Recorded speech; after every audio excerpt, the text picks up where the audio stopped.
Let's start from the very beginning, where research is incorporating patient perspectives. What's going to be best for this patient? What's going to actually make this patient live longer and a better quality of life?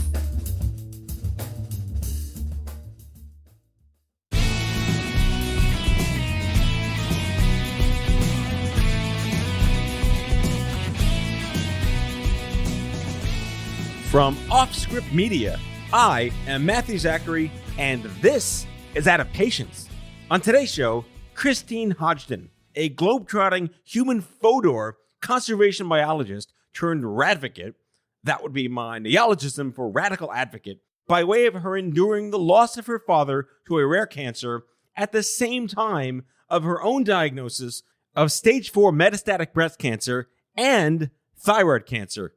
Not that there's ever a good time to enter the shit happens store of cancer, but come on, really? By the way, she was a legacy vegetarian peak condition marathoner in the best shape of her life. So to all the cancer is preventable people, how do you like them apples? Among many other interesting things that we talk about, we address the issues of gaps in cancer research that exist because the patients are not involved. Guys, we're the end user. Might make sense to give us a seat at the table to help you make the sausage that might one day course through our veins in the hopes of not dying. I think you get the gist. Enjoy my chat with Christine Hodgdon.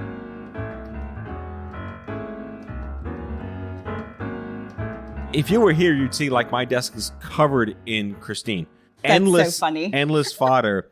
It's like a Dexter's Lab forensics with the string and the push pins, you know, it's like a better Silence of the Lambs CSI Miami. Well, not Miami. Miami's fucked right now. It's just a better version of that. But I'm thrilled. I'm totally thrilled to have you on. And like I said, we've been ships in the night for a long time. We've been traveling in the same stupid cancer circles forever.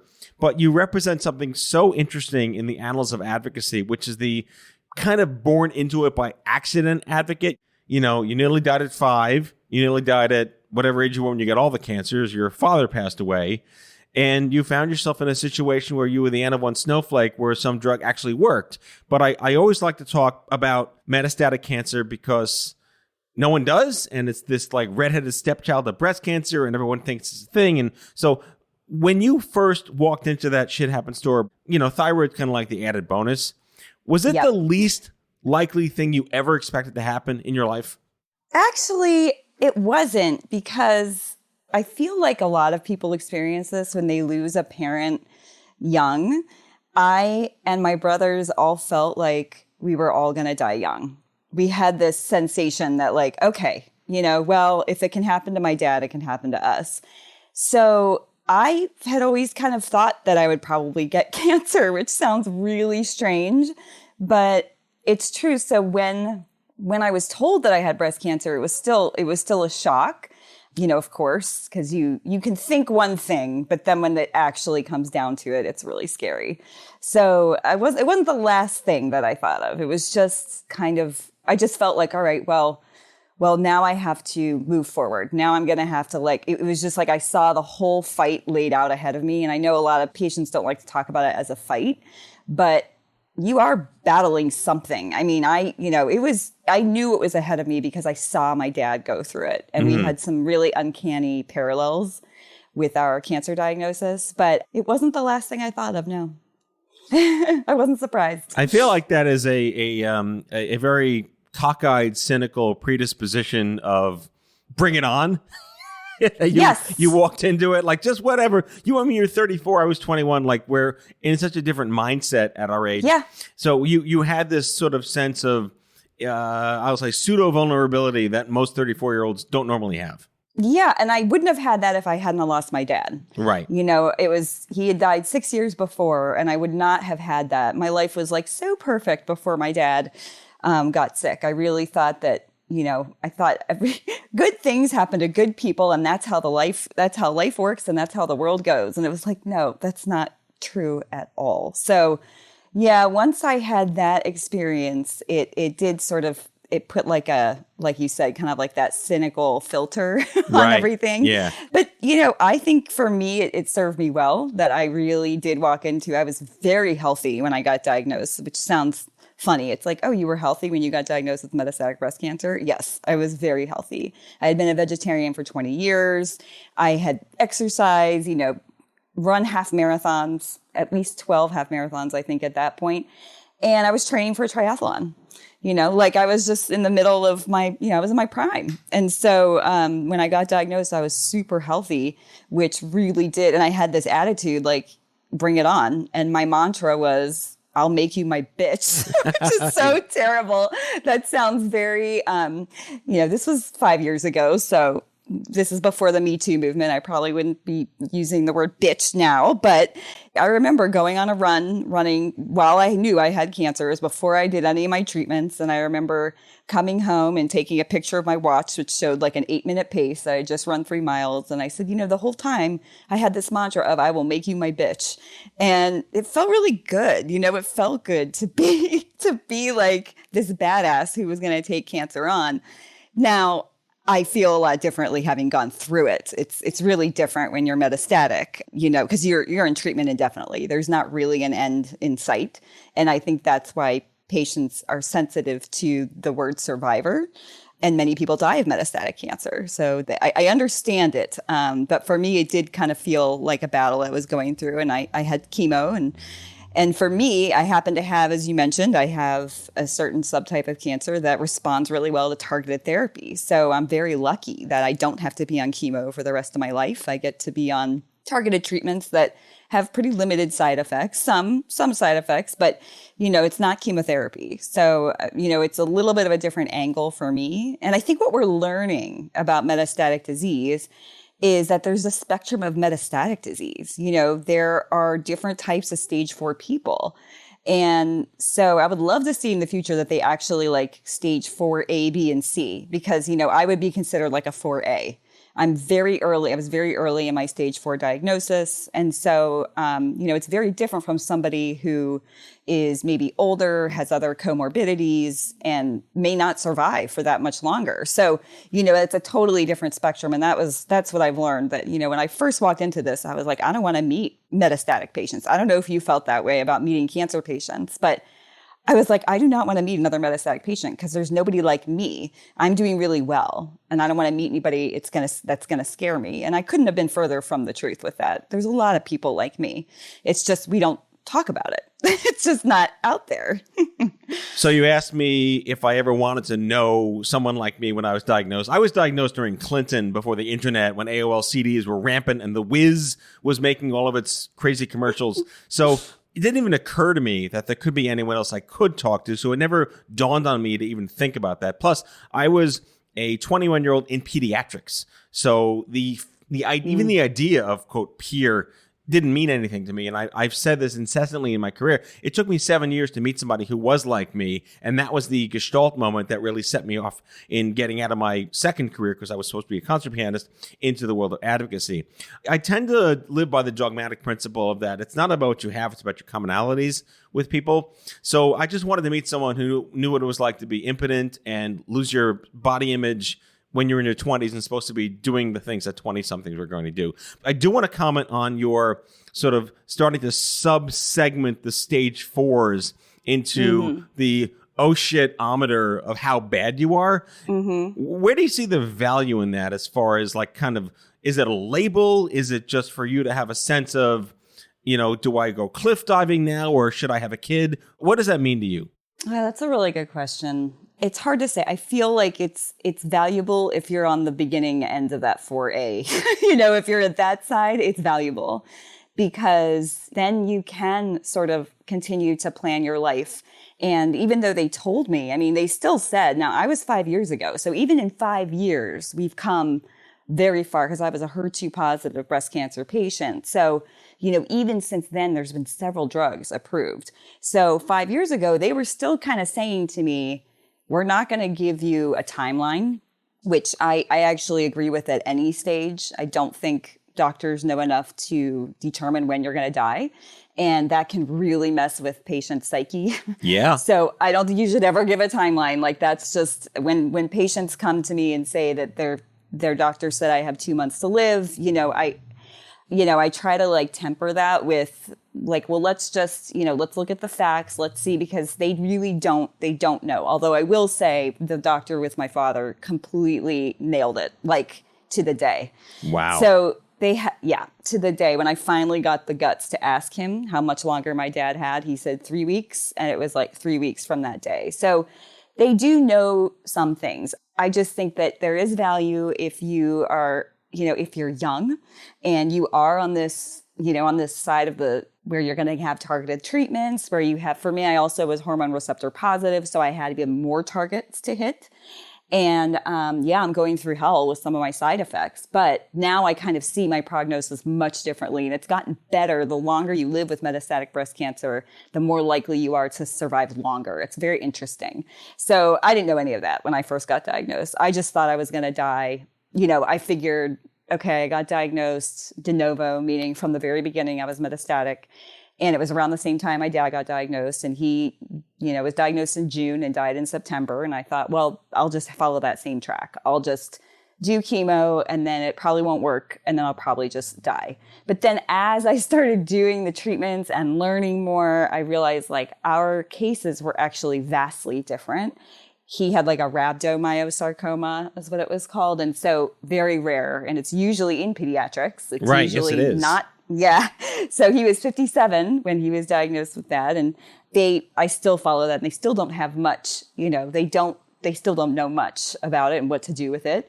And so that was, he was like a stage 4C. He came in like very late in the game, and so, I mean, while it would have been very painful to hear like, okay, he's a stage 4C, this means that, you only have a couple months to live. It's hard to say if I would have reacted well to that, but I kind of feel like patients deserve the information. If they don't want to know it, then they can say, I don't want to know. But, it would have been nice to know that that was going to be the last 3 months. Maybe we would have done hospice. Maybe we would have done palliative care, instead of putting him through scan and chemo and tests. I mean, his last 3 months of life were awful. So, maybe that would have helped us put it in perspective and just say, okay, let's wrap our brains around this. This isn't good, but maybe we should just, take stock, go home, and not be in a hospital for the next 3 months. So, it's a tough question to answer because it's so personal and everybody responds differently. Like, I'm just a type of person that I feel like the more knowledge I have, the better, like the safer I am, the more power I have. So that's my feeling. But I don't like the label. I do think a label sucks. To say like, oh, you're a goner, like you're terminal, you're 4C, I mean, we can message it maybe a little bit softer than that. But I do think there's value, and especially for the people that are in that stage 4 early category. I mean, it would have been nice to know 5 years ago that I would still be here, that I turned 40 this year. And I didn't know if I was going to make it to 40, so I was like, it would have been nice to know that. But really, cancer's so, it's just such an ambiguous disease. And so many people respond differently that it's very hard, I think, to really say exactly how a person is going to do. You just don't know. Back with our guest after the break.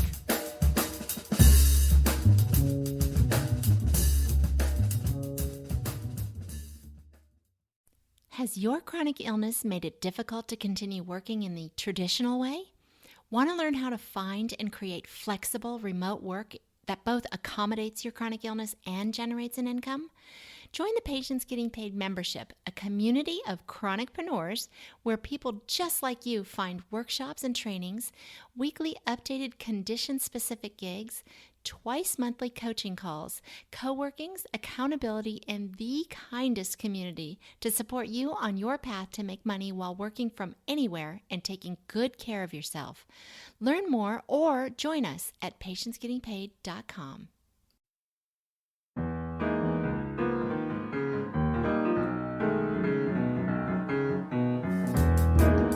So the expression manners maketh man, I like to believe that nurture maketh gumption. And you came to this Shit Happens store predisposed as a globalist, a citizen of the planet. And you had been all around, literally, Lisa Stansfield, been around the world, and I can't find my baby. Talk to us about how that appreciation for other cultures and other life experiences and other countries' health systems that you were really wading into factor into the accidental advocate that you became? So yes, I did travel a lot. I was a conservation biologist, and that meant I got to travel to the tropics, to, habitat that had endangered species. That was what I mostly did, was find and protect habitat that, housed endangered species. It was a really cool job. But even before that, I traveled a ton. I just loved traveling. And I did do Peace Corps in Guatemala. And I lived there for 2 years and 3 months. So I really did get a sense of the healthcare, especially when I got dengue fever. Yeah. And I was hospitalized for a couple weeks. Wow. Yeah, it was crazy. It was like I walked into the 1950s. The first hospital I was at was kind of in a remote area, and the nurses had like the little hats on, like they did in like the 50s. And they had like no amenities. I mean, my bed had to be cranked to go up and down. The IV pole didn't have any wheels on it. They could barely get an IV in me. Like, it was a very different experience than what I would have had in the US. And interestingly enough, one of the things, after my dad's experience, I had kind of learned how amazing nurses are. And we liked working with nurses more than we did with the doctors. The nurses were more personable. They would explain things better. And the doctors were kind of like, I'm too busy for you right now. I don't have time to answer these questions. So I was kind of very focused on the nurses, and remember, I'm trying to speak Spanish. I could speak Spanish pretty well by then, but when you're sick, it's like really hard to speak in a different language. And so I'm trying to communicate with the nurses, trying to tell them what's going on, where I'm having pain, and, what my situation was. I had basically been, a dengue fever is like, it's a fever, and I was at like 105, and I was by myself in my little house in Guatemala. And I didn't get to the hospital for like 3 or 4 days. So I was really sick by the time I did get to the hospital. And it was just very difficult to explain and communicate. And what I realized, though, is that the doctors there were actually, they had much more training than the nurses. It's not the same in the US. The nurses have a ton of training. And so then I learned, okay, I've got to work with the doctors. This is like a different culture. This is like it's just a different country. And I'm going to have to like work with the doctors. And I found the doctors to be very knowledgeable and very helpful. But it definitely gave me an appreciation for people complain a lot about the U.S. health system, but I can't even explain the terror I had walking into this hospital and feeling like, I felt like I was dying, and there was just like nothing that they could do. It's a virus. There's nothing you can do for a virus. You just have to kind of wait it out. And I was severely dehydrated, and what happened was they told me, we're going to have to remove your gallbladder. Actually, I remember I was sitting after they'd done the, like an ultrasound, because I was having so much pain. And I heard the woman say, tu vesícula está inflamada. And I was like, something is inflamed. What the hell is a vesicula? she's like, it's a gallbladder. And I was like, I would never have learned that. It was just kind of funny because I never learned some of these words. Like, why would I learn the word gallbladder? Right, yeah. And so I knew like lungs and heart, but like I didn't know all these like technical terms. So it was like this whole world of just, different language, different healthcare system, different nursing, different doctors.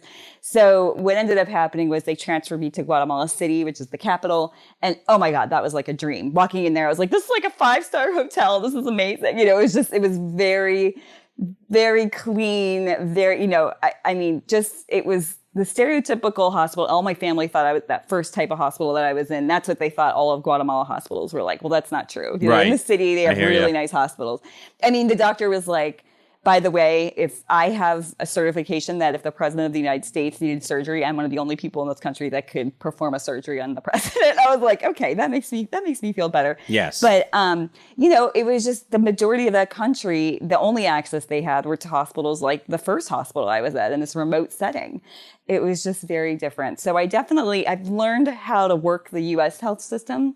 And now I kind of have a better understanding of how to deal with health systems in developing countries. Yes, I've learned a lot through all my travels. It's been very interesting. So you pretty much like quit your career when all this happened to you and switched from like unleaded to super in your gas tank.